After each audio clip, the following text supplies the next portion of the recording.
President Trump is participating in a meeting of the White House Opportunity and Revitalization Council. Let's listen. I think you folks are going to be at it for a little while at least.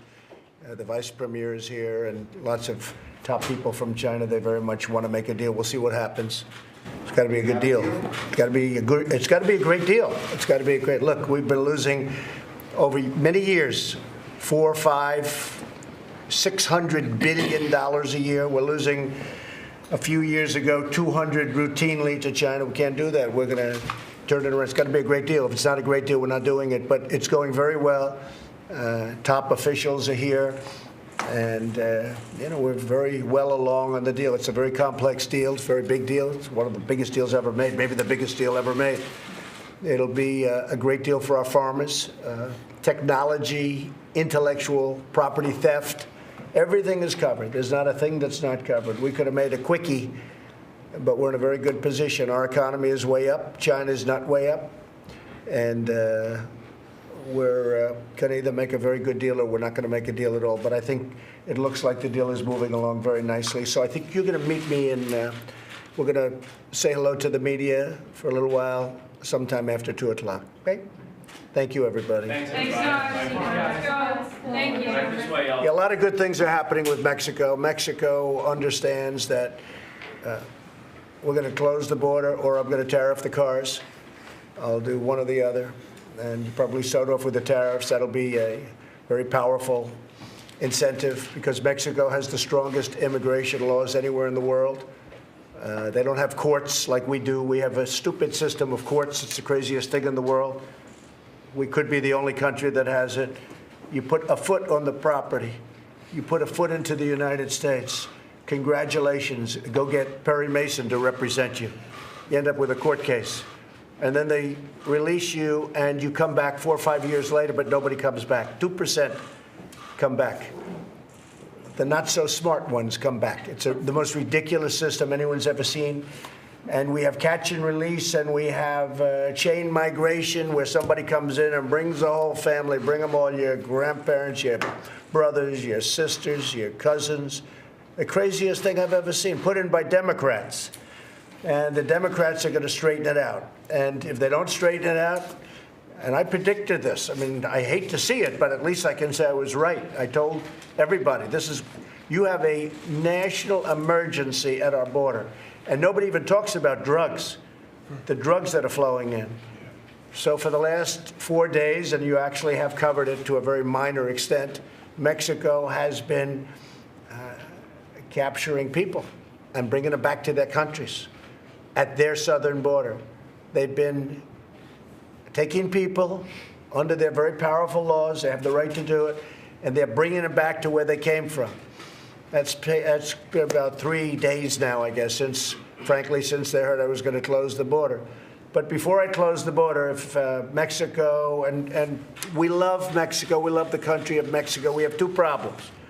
We have the fact that they allow people to pour in to our country. We have to stop them. Border Patrol's been incredible. ICE has been incredible. Law enforcement's been incredible. And the other problem is drugs. Massive amounts of, much of the drugs coming into our country come through the southern border in all different ways. Much of it where we don't have walls. The wall is under construction, by the way, large sections. We're going to be meeting, I think, on Friday at a piece of the wall that we've completed, a big piece. A lot of it's being built right now. A lot of it's being signed up right now by different contractors. It's moving along very nicely. But we need the wall. But we need lots of other things. So we need help from Mexico. If Mexico doesn't give the help, that's okay. We're going to tariff their cars coming into the United States. The other thing is because Mexico is such a big source of drugs, unfortunately, now we have China sending fentanyl to Mexico so it can be delivered into the United States. It's not acceptable. So the second aspect of it is, which you haven't heard before, is that if the drugs don't stop, Mexico can stop them if they want. We're going to tariff the cars. The cars are very big. And if that doesn't work, we're going to close the border. But I think that'll work. That's massive numbers of dollars. So if we don't see people apprehended and brought back to their countries, if we see these massive caravans coming up, to our country right through Mexico, coming right through Mexico like nothing. Buses are even given to them. For the last 3 days, it hasn't happened since I said we're closing the border. The only thing, frankly, better but less drastic than closing the border is to tariff the cars coming in. And I will do it, just like you know I will do it. I don't play games. I'll do it. So we're doing it to stop people. We're going to give them a 1-year warning. And if the drugs don't stop or largely stop, we're going to put tariffs on Mexico and products, in particular cars. The whole ball game is cars. It's the big ball game. With many countries, it's cars. And if that doesn't stop the drugs, we close the border. Because Mexico last year, and over for many years, just like China, except China numbers are even bigger. And I don't blame China, and I don't blame Mexico if they can get away with it. I blame the people that used to sit in this seat because they should have done something about it. And I'm not just talking about President Obama. I'm talking about many presidents. They should have done something about it. So if Mexico doesn't do what they can do very easily, apprehend these people coming in, and they can do it in a much more humane fashion, why should they walk up 2,000 miles and then be brought back? They can stop them right at their southern border, right where they come into Mexico. And they have unbelievable immigration laws where they have the right to do it, the most powerful in the world, as good as you can have. And they're going to do it. And if they don't do it, we're going to tax the cars. And if that doesn't work, we're going to close the borders. But we're also going to do something having to do with tariffs on drugs. Because not only are hundreds of thousands of lives a year being ruined in our country, but numbers of people are dying that you wouldn't believe. I mean, we'll lose 1 military personnel, and it's a front-page story. And yet we have 100,000 people. People don't even know the number.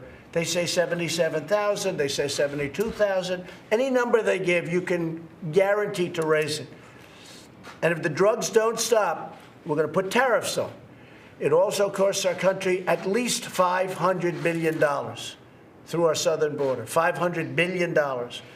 So we will put tariffs on if they don't apprehend, and ultimately we're going to give a period of time. But if in a year from now drugs continue to pour in, we're going to put tariffs on. Now, we have a deal, USMCA, it's all done. They're going to have to live with it, okay? They're going to have to live with it. I'm not trying to be unfair. They're going to have to live with it. The USMCA is a great deal for everybody. But this is more important to me than the USMCA. So they're going to have to live with it. Thank you very much. Thanks, everybody.